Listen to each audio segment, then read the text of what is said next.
bienvenidos sean a esta nueva entrega de conversaciones que estamos teniendo con los expositores de Congreso Futuro 2025 aquí por TV Senado, donde estamos analizando en profundidad distintos temas que se vieron aquí en Congreso Futuro. Recordarles que este año el tema es ¿qué humanidad queremos ser? Transicionamos del full inteligencia artificial a algo mucho más humano. Y justamente el invitado de hoy que me acompaña aquí al lado es un experto en cómo dialogamos y la ética que tenemos que tener con la inteligencia artificial. Él es Raja Chatila, es profesor emérito de la Universidad de la Sorbona y también ex director del Instituto de Sistemas Inteligentes y Robótica. Y vamos a conversar sobre justamente inteligencia artificial, robótica y cómo esta afecta y convive con los seres humanos. Profesor Chatila, it's a pleasure to have you here at TV Senado.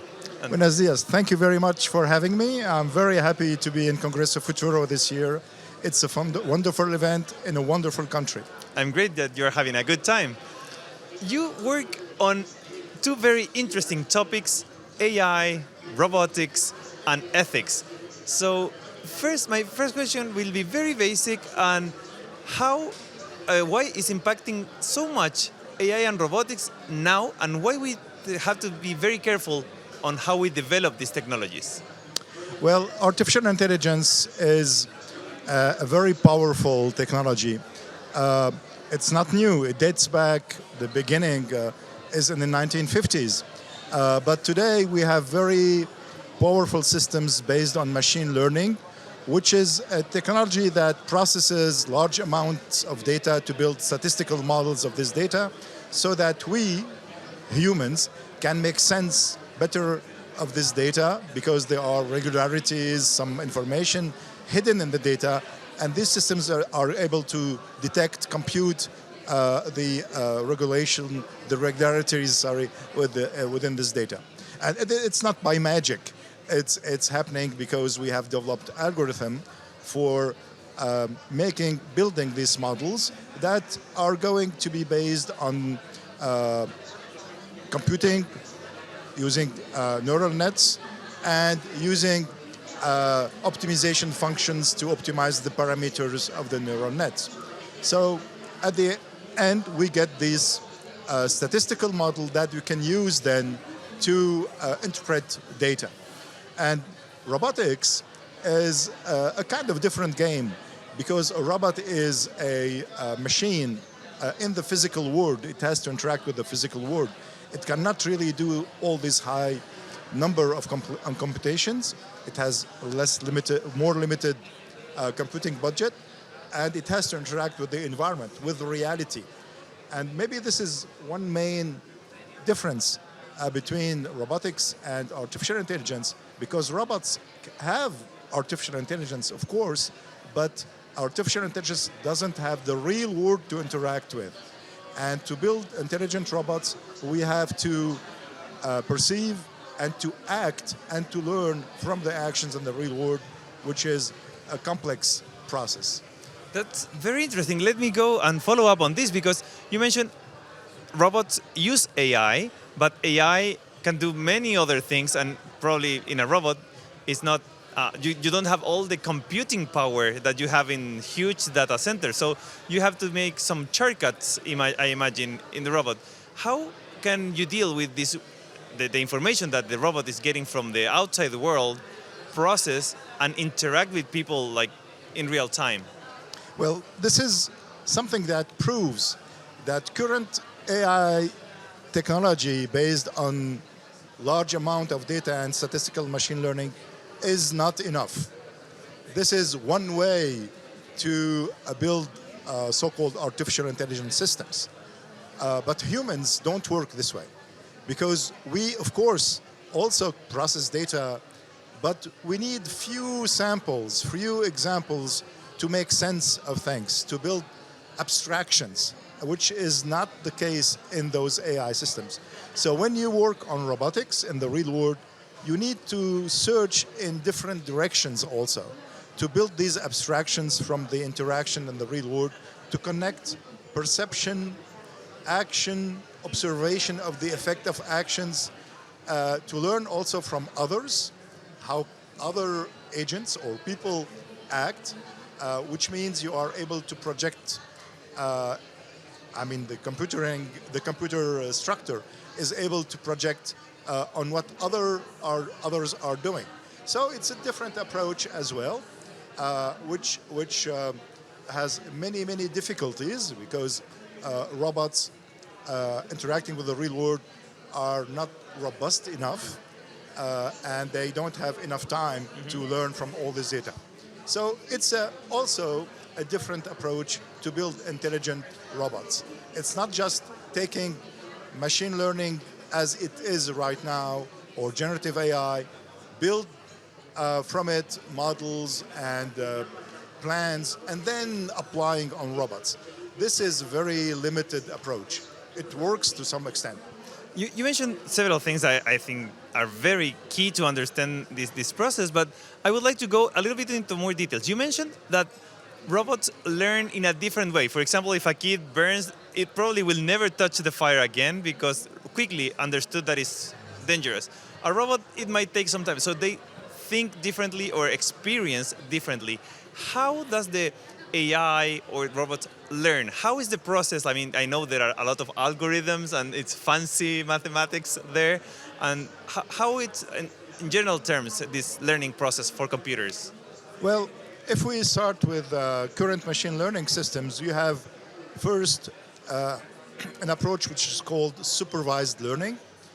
Supervised learning, it's called supervised because you know what you want to obtain. For example, you want to build a model, a system, an AI system that is able to detect faces in images, like human faces or animal faces, cats, dogs, whatever. Then using a large amount of data, which is, for example, images about persons, about animals, etc. This data, these images include some irregularities which are different between people faces images and animal faces images, because we share some common features, but there are many features that are not the same. Some alignments of pixel are different. Statistically speaking, most images of people will share the same kind of features, and most images of animals or cats, for the matter, will share similar features. So when you take this data, you input it to an artificial neural network, which is basically a computing function, a large computing function composed of smaller computing functions in each neuron. Artificial neurons, you mean? Artificial neurons, of course. And these are called neurons because they are inspired from the brain neurons, but they don't work exactly in the same way. So basically, each neuron is going to make a small computation, taking signals coming from other neurons, making a weighted sum, which is summation of those signals. But the summation takes into account the fact that the signals are not just coming as they are modified by the connection between the neurons, and this is called the synapse, and the power, the importance, the weight of the synapse is going to reduce or elevate the importance of the signal. But in few words, what is going to happen is that there is a propagation of the signal from the input, the large amount of data, to the output, which are different classes, because if we adjust correctly all those values of the synaptic weights, you end up discriminating between the different regularities. But those synaptic weights are in very large numbers, millions, billions. So you need a computation to adjust those weights using a technology, a mathematical method called backpropagation. By the way, this was one of the contributors is Geoffrey Hinton, who had the Physics Nobel Prize this year, but he is actually also a computer scientist mostly.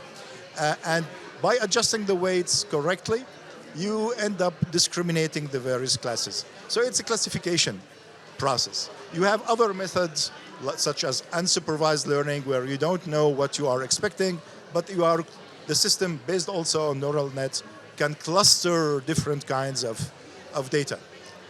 In robotics, but also in more general AI systems, in robotics, there is a third approach which is very interesting. It's called reinforcement learning, where you need to learn the best action over time to accomplish the best action. If you want to, for example, a robot to reach some point, it can go in the direction of the target, and if it approaches the target, it will receive a signal we call reward. It's just a value. And if the action doesn't approach the target because, for example, some obstacle or some mistake in the motion, it receives a negative reward, which means a signal that says, no, this is not correct. So gradually, when you build on different experiments, this is also based on many, many trials and errors and trials again, you are going to end up optimizing a function, an objective function, that is the best one to reach the goal after this learning process. And in robotics, we use very much reinforcement learning. That's great. I mean, I think students of computing science and all that should save this video to revive this again, because it's really nice how you explain all the process of learning of machines.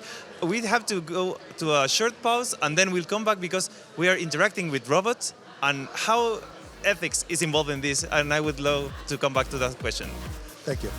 Vamos a hacer una breve pausa con esta conversación y vamos a volver con los desafíos éticos que tienen cómo aprenden las máquinas, cómo interaccionamos con ellos y cómo estas también aprenden. Recordarles que estamos conversando con el profesor emérito de la Universidad de la Sorbona, Raja Chatila, aquí en Congreso Futuro 2025, preguntándonos ¿qué humanidad queremos ser? Volvemos en unos minutos.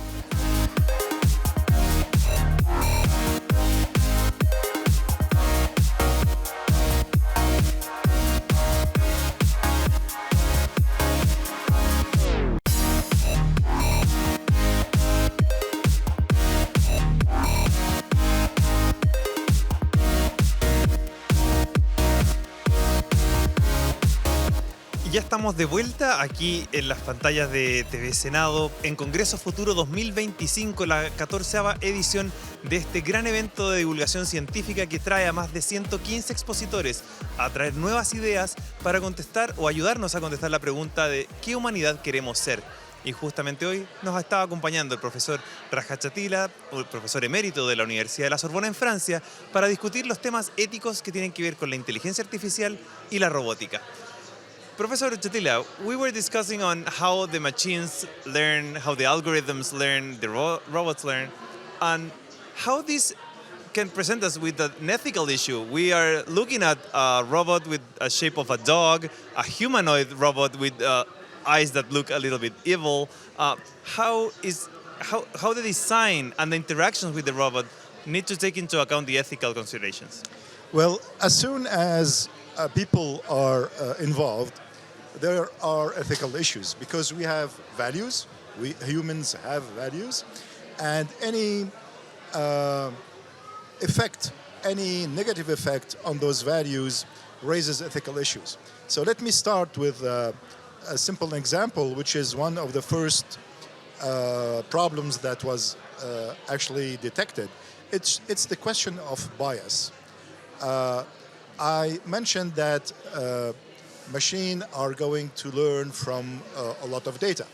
So it means the quality of this data, how much it does represent correctly the population that you are studying, is really important. And if it's biased, it will provide wrong results. So for example, we were speaking about detecting faces. Now suppose in the data you have input to the system, you put faces mostly, say, of men and not so much of women. It's a statistical system, which means the statistical model would be more representing men faces. And if you ask it you provide it with a new image of a woman, for example, it will very probably mistaken this image to be a man image. And therefore, it's not correctly It's not on purpose, but it's because the model was biased to this data. So we have this kind of issue where we have to really select the data correctly. And this is not always very easy. Of course, it depends on the applications.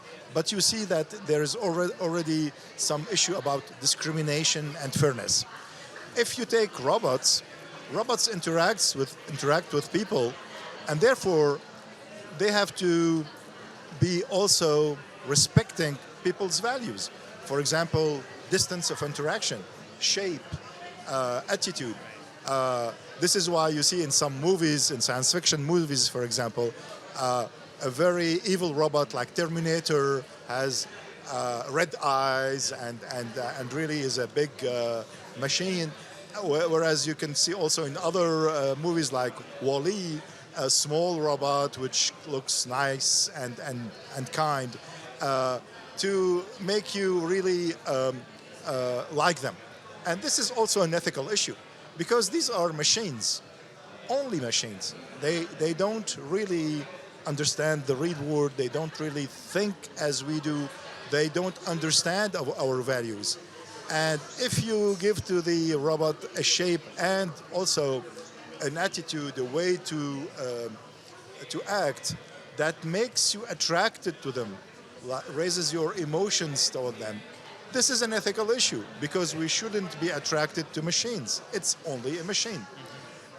So you can see that in human-robot interaction, we have also to be very careful to not humanize, personify, anthropomorphize those machines. It's almost inevitable. We see something moving, we project capacities on it. But we have to be careful, very careful about this, and keep this distance between what is a machine, what is a human being, what is a living being, and what is a human being. Yeah, I find this very interesting because we had in Congreso Futuro a philosopher on Tuesday talking about rights to non-humans and to technology. They should have like minimal rights. Then we had Julio Rojas, a science fiction writer, talking about this, how we interact with machines and we get engaged, and it's like a relationship we build, and then delusion. And so how important is to enclose or classify these emotions that the robots are triggering on us, on how we treat them, and where do you think this is going in the near future? Well, this builds on our natural tendency to project human features on almost anything. I mean, if I draw, a smiley face, Yes. I will project on it the fact that it's happy. It's inevitable. It's something that is built in our way we perceive the world, probably through evolution, to project features on objects that move or that look like humans so that we can quickly recognize them. Since it's inevitable, we have to be very aware of this and keep the distance, keep the really idea that these are machines. Machines are tools. I mean, I'm using the word tool on purpose. Some people say, no, artificial intelligence and robots are not tools, it's more. It's not more. It's very perfected, very powerful, very useful tools, but tools we decide to use, we design them. So we don't collaborate with tools, we use tools. We don't have emotions toward tools.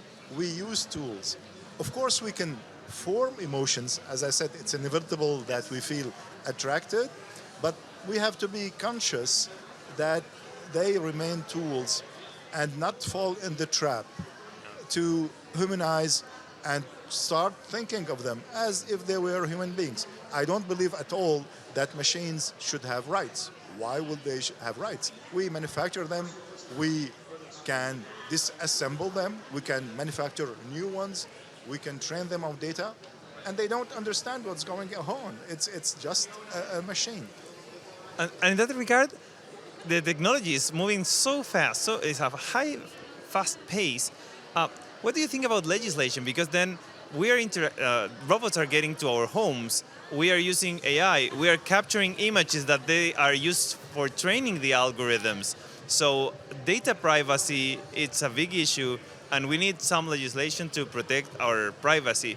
How do you see this governance aspect of the AI robotics?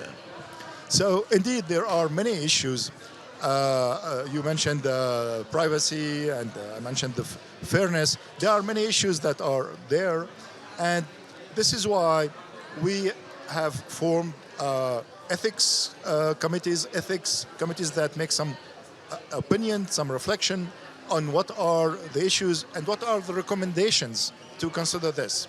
So in Europe, for example, we had a high-level expert group on AI that proposed ethics guidelines for trustworthy AI, which means AI systems that we could really use and trust to use in a way that is safe, etc.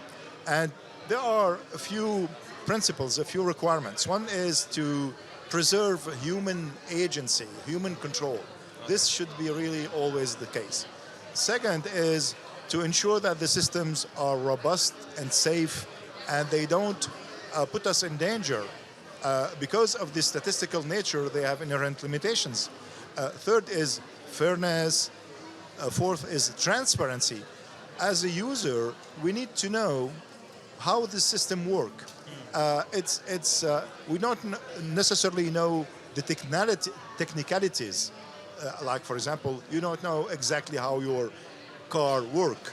But this is public. This is known. And you can access it, and governments can access it, and regulation agencies can access it. This is really important. You need also to understand why the results are what they are because of this large models. So this is also related to transparency. We need also the system to be preserved from misuse, to preserve our democracy, because, you know, images can be manipulated, misinformation can be circulated. This is using AI technology, generative AI, for example. And so it really endangers our democracy because it's communicating false information, mixing it with true information. You don't know what's truth, what is right, what is wrong. And this misuse has been prevented. Also, maybe one last point to be very quick, the environmental impact. Because computation requires power. You requires data centers. You requires resources, requires water for cooling. All this and very large computations consume power and emit carbon if the power resources are not renewable. So this has also an effect of climate change. At the same time, of course, we can use AI technology to understand processes in medicine about climate change. So it has, of course, the interest to use it, but we have to really reduce its impact. Definitely, that's a good guidelines for our legislators. I would like to ask you a final question. This Congreso Futuro has the topic, what humanity do we want to be or do we want to become? What's your thought related to robots on these questions? Well, we want to be a humanity that preserves its values, preserves its agency, its capacity to act, and not to be acted upon. We have to make the right decisions in the way we develop and use the machines, the computers, the technology that is based on these computers, artificial intelligence, knowing all its limitation, it's science, it's technology, it's not magic, and remain in control. This needs necessarily some regulation.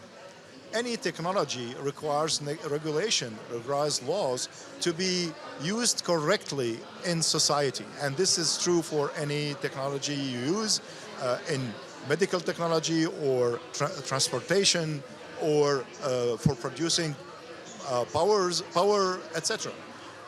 So there is an effort for that. Europe has come up with a regulation. I think we need a regulation about AI to really make it used for the benefit of humanity, for the benefit of humanity, under the control of humanity, and according to our values and our laws. Definitely. I take the last point and definitely will communicate this through. Thank you very much, Professor Chatila, for this interview, for your time and for being here at Congreso Futuro. Thank you very much for having me. Thank you. Cerramos así esta conversación. Recordarles que en Congreso Futuro 2025, bajo el lema ¿Qué humanidad queremos ser?, podemos encontrar todas las participaciones de los más de 115 expositores en las redes de TV Senado, los cuales les invito a que puedan visitar, y también en congresofuturo.cl. Será hasta una próxima entrega de estas entrevistas y conversaciones en profundidad con los expositores de Congreso Futuro.